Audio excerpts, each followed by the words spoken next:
She had printed an agenda. That was the detail I kept returning to afterward. Not what was on it, not what she said when she handed it around, but the fact of the printing itself. She had opened a document, typed bullet points, formatted them, selected a font, sent the file to print, waited for the pages, counted them, and carried them to the table. She had done all of that before anyone arrived. While I was driving across town in the rain, while Marcus was parking his truck 2 blocks away, while our aunt was finding a seat near the door, my mother had been standing at her printer watching the agenda come out, and she had genuinely believed, that this was how you handled something like this. I watched her look at the folder Marcus put on the table. Her expression did not change the way you would expect it to. It held very still, and then she looked at her agenda, and then she looked at him. Welcome back to channel_name, where the things people plan in private have a way of becoming public. My name is Carla Weston, and this is the story of the night my mother called a family meeting to remove me from my father's will, and what my brother brought with him when he came. My father, Gerald Weston, died on a Tuesday in March, for years before this story ends. He was 68. He had been a Finnish carpenter for most of his working life. Cabinets, built-ins, the kind of trim work that takes patience and a willingness to redo things until they are right. And he had the hands of someone who had spent decades with tools in them. Wide at the knuckles, with a particular roughness on the pads of the fingers that never entirely went away even after he retired. I have his hands, more or less. My brother Marcus has his eyes. I had been running my own landscape contracting business for 6 years by the time my father died. Small operation, me, 2 full-time crew members, and a rotating cast of seasonal hires for the install seasons. We did residential and light commercial work in and around Olympia, new plantings, drainage correction, the occasional full yard renovation. It was physical work, and I was good at it. I kept careful books, paid my invoices on time, and had a waiting list by my 3rd year that I had never entirely cleared. My father had come to 2 of my job sites over the years, not to supervise, just to look, just to stand at the edge of a project with his folding ruler in his back pocket and nod at what he saw. He didn't say much on those visits. He didn't need to. He had made his will when he was 62, with an attorney in Tumwater, whose name I still have in my phone. He told me about it not as a formal announcement, but as a practical matter, the way he told me about the file cabinet location and the insurance policy and the name of his mechanic. He said, "I've left things equally between you and your brother. The house, the accounts, everything's split down the middle." He said it at his kitchen table on a Sunday afternoon in November, with a cup of coffee in front of him and his folding ruler on the table beside the cup. He always had it somewhere nearby, a habit from decades of reaching for it automatically. And he said, "I want you to know where things stand while I'm here to tell you." I said, "Okay, Dad." He said, "The folder's in the top drawer of the file cabinet in the office. The blue one, left side." I said, "I know the cabinet." He nodded. That was the whole conversation. It lasted maybe 4 minutes, and it contained everything it needed to contain, which was my father's way with most things. My mother, Lorraine, was in the kitchen when he said it. She may have heard. I didn't know at the time whether that mattered. The first sign came 8 weeks after the funeral. Lorraine called me on a Wednesday evening. She was not, as a rule, a Wednesday caller, which registered, and told me she had been meeting with an estate attorney about getting everything organized. She used that phrase, getting everything organized. She said there were some complications she hadn't anticipated, some things that needed to be clarified before the estate could proceed properly. She said she was sure I understood that these things took time. I said, "Of course. What kind of complications?" She said, "Just administrative things. You know how these processes are." I said I did, and I thanked her for letting me know, and after I hung up I sat at my kitchen table for a while and thought about what administrative things might mean in the context of a straightforward estate with a clearly documented will and an attorney of record in Tumwater. The estate had a total value, as far as I understood it, of approximately $312,000. The house, which had been appraised at $274,000 the previous fall, and 2 accounts that together held something in the neighborhood of $38,000. My father had no significant debts. The will was clear. I could not identify what administrative complications would require a new estate attorney or more than the ordinary amount of time. I did not call the Tumwater attorney. I thought about it. I decided to wait and see what the complications turned out to be. My father's garden was the first thing I ever worked in professionally, though at the time I didn't think of it that way. He had half an acre behind the house, not large, but dense. He grew vegetables along the south fence every year: tomatoes, pole beans, squash, a row of kale that came back from the same root system for so many years he had stopped being sure when he'd originally planted it. He kept a compost pile in the far corner that he managed with the same systematic attention he brought to his carpentry work. He had opinions about soil amendment that he would share if you asked, and sometimes if you didn't. I started helping him when I was 11, not because I was asked but because I liked being out there. I learned to read soil by feel before I could have explained what I was feeling for. I learned how to set a drip line and where to put the emitters and why the spacing mattered. I learned that most of what looks like instinct in garden work is actually accumulated observation, and that the observations compound over time the way interest does, slowly at first, and then faster than you expect. By the time I started my business, I had 18 years of that accumulation. My father had watched me price my first commercial job, spreading a rolled-up quote sheet across his kitchen table while he read it line by line with his folding ruler marking his place. When he finished, he said, "Your material's margin is too thin on the mulch." I said, "I know. I'm trying to stay competitive on the first one." He said, "Don't. They'll expect that price on the next one too." He was right. He was right about most things related to the economics of work, which is something I understood better after he was gone than I had while he was still here to say them. The blue file cabinet was in his office, which was a small room off the back of the house that had been, at various points in my childhood, a sewing room, a storage room, and then, after he retired, the place where he kept his tools, his invoices from past jobs, his seed catalogs, and his folding ruler when it wasn't in his back pocket or on a table somewhere. After he died, Lorraine had asked me to help clean out the office. We spent a Saturday afternoon going through it. I found the cabinet. I opened the top drawer on the left side. The folder was there. I did not take it. It was not mine to take. I noted that it was there in the place he had told me it would be, and I closed the drawer. Marcus and I talked on the phone most weeks. He lived in Lacey, 20 minutes from me, and worked as a facilities manager for a regional hospital, a job that required, as he had once described it, the ability to fix things quietly and without any drama because the alternative was worse. He had that quality naturally.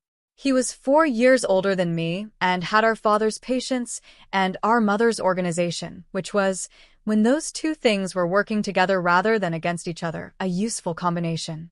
3 months after the funeral, he called me on a Sunday afternoon and asked if I had noticed anything about the way Lorraine was talking about the estate. I said, "What specifically?" He said, "She keeps saying things are complicated." She said it to me twice this week. I said, "She said it to me in August." He said, "I called the Tumwater attorney." There was a pause. I said, "And?" He said the will is on file, the estate is in probate, and he hasn't been contacted by anyone representing our mother. I said, "She said she hired a new attorney." He said, "She may have. He doesn't know anything about it." We sat with that for a moment. Outside my kitchen window, the light was doing what late fall light does in Olympia, coming in flat and low and turning everything a specific shade of gray gold that is beautiful for about 40 minutes and then gone. I said, "What do you think she's doing?" Marcus said, "I think she's deciding."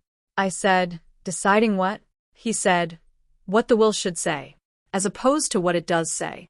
I let it sit. I let it sit for 3 full days before I called Lorraine, because I had learned, by this point in my life, that calling my mother in the immediate aftermath of a difficult realization was not productive. She was better approached after I had had time to arrange what I knew into something specific and calm, something she could not easily redirect with warmth or administrative language. I called her on a Wednesday. I asked how the estate was progressing. She said she had found a new attorney who was better suited to handle the nuances of the situation. I asked what nuances. She said, "Well, Carla, there are always more dimensions to these things than people expect." I said, "Dad's will is documented. It's on file in Tumwater. What's being changed?" She said, "I'm just making sure everything is fair." I said, Fair to whom? She said. To the family. I said, Marcus and I are the family.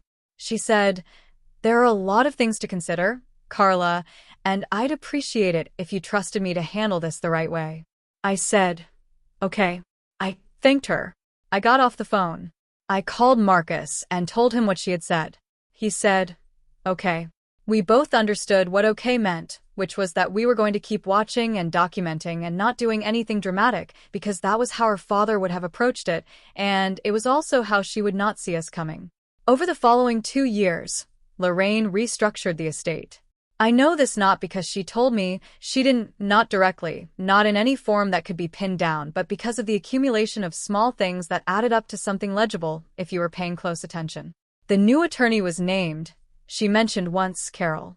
She referred to Carol by first name only, which was unusual for her. She mentioned meetings with Carol the way you mention recurring appointments. Carol and I went over some things on Thursday.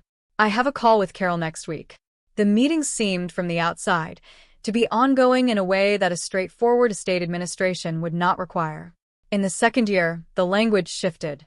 She stopped saying the estate and started saying my estate. She said it once at dinner. My estate is set up to reflect my priorities, and I noted it and did not say anything. She said it again 6 months later on the phone. I've made sure my estate reflects the realities of our relationships. I said, what does that mean? She said, it just means everything is accounted for properly. She said it with warmth. With the specific warmth of someone delivering difficult information through a soft channel, hoping the softness will absorb the impact before you fully process what the information is. I did not push. I tracked. I wrote nothing down. There was nowhere to write it that felt safe, but I held the inventory in my head the way I held planting schedules and soil conditions and the specific drainage problems on jobs I had been managing for years. The organized knowledge of a person who has learned to carry information carefully. Then, on a Thursday in September, she called and told me she was organizing a family meeting. She said, I want everyone together so I can share some decisions I've made. I think it's important to do this in person. I said, what kind of decisions? She said, about the estate. About how things will be structured going forward. I said, is Marcus coming? She said, I've invited Marcus, yes. I said, okay. I texted Marcus 15 seconds after I hung up. He replied in 2 words, I know. Then, after a pause, he sent one more, I have something. The meeting was on a Saturday in October at the community center off Martin Way, not her house, which I noted because the choice of a neutral location meant she had thought about how the meeting might go. She had reserved a room. There were folding chairs arranged in a loose circle. There were 6 of us. Lorraine, me, Marcus, our Aunt Phyllis, a cousin named Dale who I had not seen in 3 years, and Carol the attorney, who sat to Lorraine's left with a legal pad and a pen. She had printed the agenda on white paper. She passed it to each person as they sat down, a specific physical gesture, deliberate and organized, the kind that says, this is a proceeding, not a conversation. The agenda had 4 bullet points. The first was overview of estate restructuring. The second was distribution rationale. I did not read the third and fourth because Marcus walked in at that moment, 10 minutes after the stated start time, and he was carrying a manila folder. He was carrying it loosely, the way you carry something you're not trying to draw attention to but are not hiding either. He sat down in the chair beside me, set the folder on the table in front of him, and did not say anything. Lorraine began her opening statement. She thanked everyone for coming. She said she had spent a great deal of time thinking about what her late husband would have wanted, and she had come to believe that a thoughtful restructuring was the most responsible way to honor his memory. She said she had worked closely with Carol to ensure everything was done correctly and with the family's best interests in mind. She said, some of you may find parts of this difficult to hear. I want you to know that every decision was made with love. She said the word love and looked directly at me. Marcus's folder was on the table. He had not touched it since he set it down. Lorraine looked at it. Her eyes went to it the way eyes go to something you have been told not to look at, involuntarily, quickly, then away. She said, if everyone will look at item 1 on the agenda. Marcus said, before we get to item 1. Lorraine said, Marcus, I'd prefer if we. Marcus said, Before we get to item 1, I want to make sure everyone has had a chance to review the original document. He opened the folder. He took out a set of pages, clipped together, and set them flat on the table in front of Lorraine's place. He did it without raising his voice, without announcing what it was, without any particular drama. He just took it out and laid it flat. Carol the attorney picked up her pen and set it down without writing anything. That was the first sound after Marcus laid the pages flat.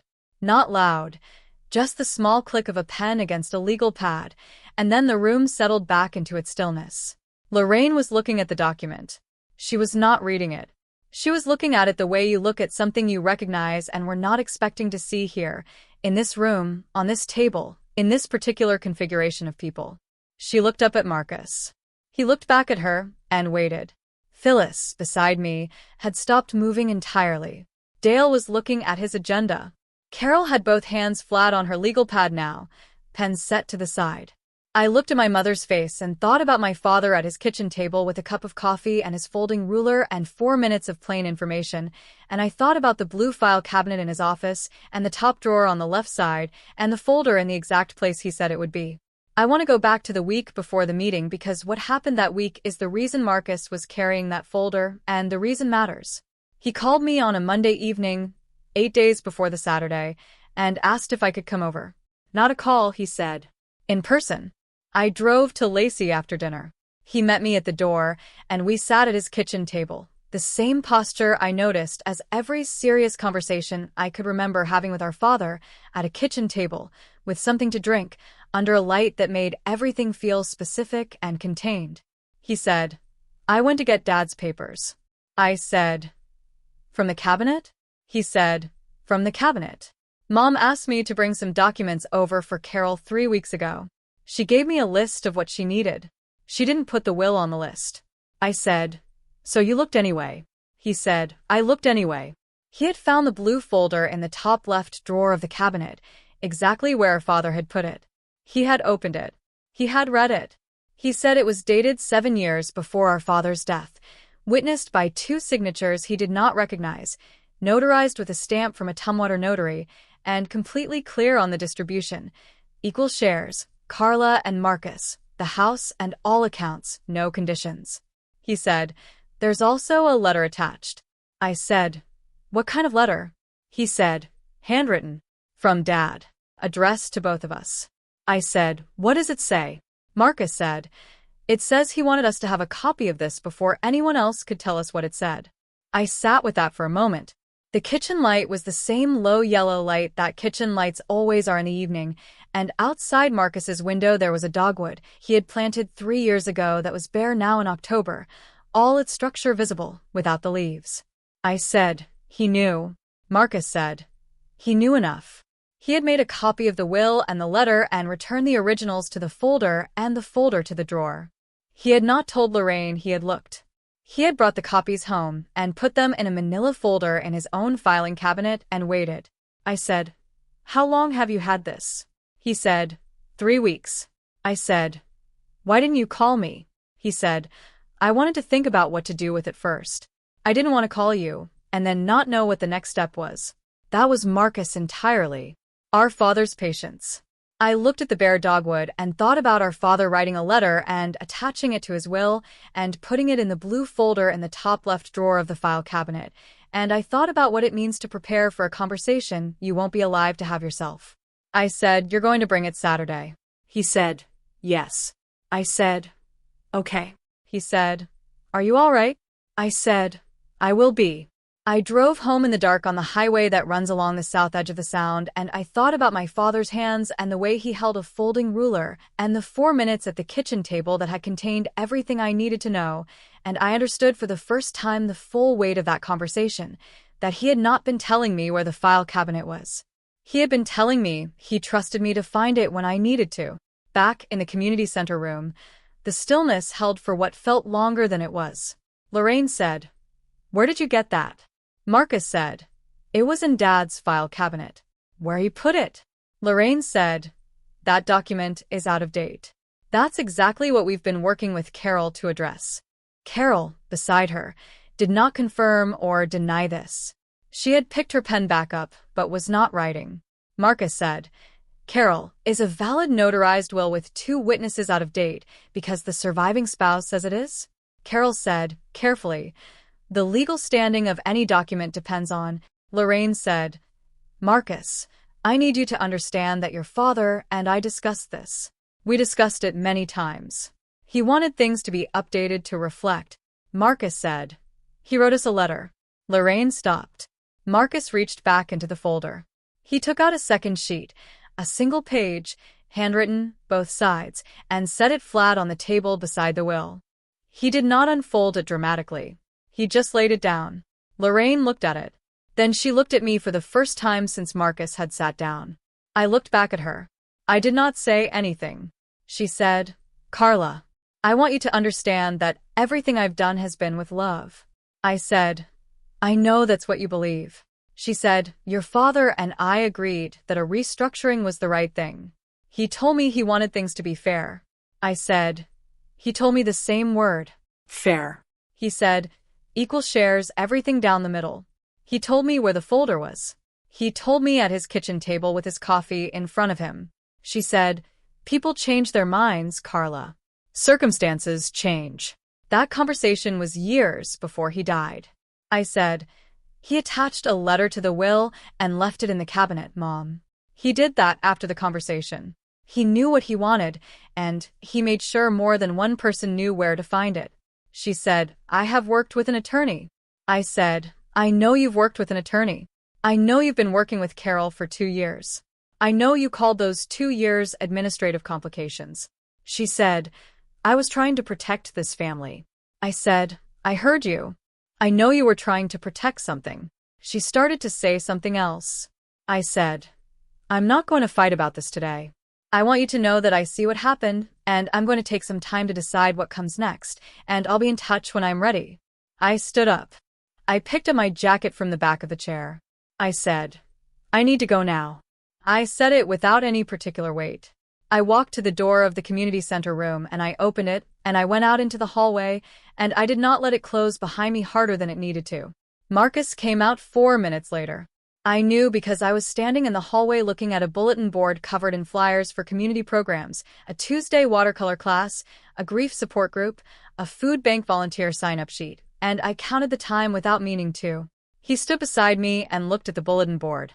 I said, did she say anything after I left? He said, she said she needed time to think. I said, okay. He said, Carol packed up pretty fast. I said, I imagined she did. We stood there for another minute. Down the hall, someone was setting up chairs in a larger room. The scrape and click of folding chairs on a linoleum floor, very ordinary and very distant. Marcus said, Dad would have found this funny. I said, he would have found it completely predictable. Marcus said, which is the same thing for him. We walked out together through the front entrance of the community center into the October afternoon. The rain had stopped, but the air still had water in it, that specific Pacific Northwest quality of a sky that has just finished one thing and is deciding what to do next. The parking lot was wet and flat, and the dogwoods along the edge of it still had a few leaves, orange and hanging on. That was 7 months ago. Here is what has happened since, in specific terms. The Tumwater attorney, contacted by Marcus 2 weeks after the meeting, confirmed that the original will remained the controlling document. The restructuring Lorraine had worked on with Carol had not been finalized into any instrument that superseded it. The estate proceeded. The house sold in February for $281,500, a different number than the appraisal, as these things always are, and the accounts were distributed. The folding ruler is in a drawer in my workshop now, the one beside the workbench where I do my own small repair jobs on weekends. It is a Stanley 30-foot with a yellow case, the kind that snaps back faster than you expect if you're not paying attention. I keep it there because it belongs somewhere I will reach for it, not somewhere I will only see it. My mother and I have spoken 4 times in 7 months. The calls are brief. She asks how the business is. I tell her it's been a good season, and it has been genuinely. We landed 2 commercial contracts in the spring, and the residential list is longer than it's been in 3 years. She says she hopes we can find our way to a better place. I say I hope so too. I mean it in the way you mean something is worth working toward without being sure of the distance. Marcus came by the yard in June to help me move some equipment, and we ended up sitting on the tailgate of his truck for an hour after, talking about nothing in particular, the way you can when the hard thing has already been said, and there's nothing urgent left to prove. He brought coffee. The yard smelled of mulch and cut lumber, and the specific dry summer smell that Olympia gets in late June when the rain finally decides to stop for a while. I thought about my father's letter, the handwritten pages Marcus had laid flat on the community center table. I had read it after. I am not going to say what it contained, because some things are not for the story. But I will say that it was written in the same way he spoke, which is to say directly and practically and without any wasted words, and that it named what he was preparing for without calling it by any dramatic name. He had trusted that the folder would be found by someone who knew to look. He had trusted that knowing where to look was the thing he could give us that no one else could take. Some preparations are quiet. Some of the most important ones never get announced at all. They just sit in a drawer in the right place, waiting for the moment someone needs to reach for them. If this story found you when you needed it, share it with someone who might need it too. Leave a comment, and I'll be reading. I'm Carla Weston, and I'll see you in the next one. Floor Not Met. Expanding Act 5 via additional flashback/reflection passage per fill mechanism. There is something I left out of the account of the week before the meeting, and I want to put it in now because it belongs to the story, even if it didn't happen at the community center. On the Wednesday before the Saturday, 3 days before Marcus sat down with the folder, I drove out to my father's house. Lorraine's house. I corrected myself on the drive, because it was her house now and had been for 4 years, but it had been his house for 31 years before that, and I still thought of it as his when I was not paying attention to what I was thinking. She was not home. I had not told her I was coming, and she was not there, which was fine. I had not come to talk to her. I parked on the street and walked around the side of the house through the gate. The wooden gate my father had hung himself, 30 years ago, that had sagged over the decades and been rehung twice, most recently by Marcus 2 summers before our father got sick. The latch was the same latch it had always been, a simple hook and eye that you had to lift at a specific angle. I lifted it the right way the first time, the way you do when you have been doing something since childhood. The garden was still there. Lorraine did not garden, but she had not removed what my father had built, which I was grateful for in a way I did not examine too closely. The beds were overgrown, not destroyed, just left to their own logic for 4 years. The kale that came back from its own root system had come back again. The compost pile in the far corner had stopped being managed and was just a mound of something now, going slowly back to ground. The south fence where the tomatoes used to grow had some kind of volunteer plant climbing it that I didn't immediately identify. I stood there for a while, in the October light. He had built the south fence himself in the same summer he built the beds, when I was 13. I had handed him boards and held the level while he checked his work. He checked his work twice on everything, not because he didn't trust his first measurement, but because he believed the second check was part of the job, not a sign of doubt. He said, "A second check costs you 30 seconds. A wrong measurement costs you the whole board." I had applied that to everything since. Invoices. Planting plans. The estimates I sent clients, which I always reviewed the next morning after writing them, with fresh eyes, before sending. Marcus had applied it differently, to the information he held, the 3 weeks he spent before calling me, making sure he knew what he had before he said what it meant. I walked to the far corner of the garden where the compost pile was. The ground was soft from the recent rain. I could smell the particular smell of decomposing leaves and the cold edge of the air coming off the sound 3 miles away. My father had stood in this exact spot hundreds of times, with a pitchfork in the summer, turning the pile, with his coffee in the early morning, just standing and looking at what was growing. With me, once, when I was 17, and had some problem I no longer remember, and he had said almost nothing useful, and exactly the right thing, which was his particular genius. I stayed there for maybe 20 minutes. Then I walked back through the gate, lifting the latch at the right angle, and drove to work. I had 2 estimates to finish and a planting plan for a new client in Tumwater, a full yard renovation, drainage correction, new beds along the east side where the existing plantings had failed. I sat at my desk and worked through both until 6 in the evening. The numbers were clean. The plan was sound. I sent them and closed my laptop and sat for a moment in the quiet of the yard office while the October light finished going. Then I drove home and made dinner and told Cal, I should say, I have not mentioned Cal yet and he belongs in this account. He was there for most of it in the way that someone who is paying close attention is there even when they are not in the room. He is a high school science teacher. He grades things carefully and asks good questions and has the specific quality of someone who knows when to say something and when to simply be present. He said, when I told him about Marcus's call and the folder and the Saturday meeting, do you want me to come? I said, I think I need to do this one with just Marcus. He said, okay. I'll be here when you get back. He was. I got home from the community center at 2:40 in the afternoon, and he was in the kitchen making something that smelled of onion and black pepper, and he looked at me when I came in, and I said, it went the way it needed to go. He said, sit down. It'll be ready in 20 minutes. I sat down.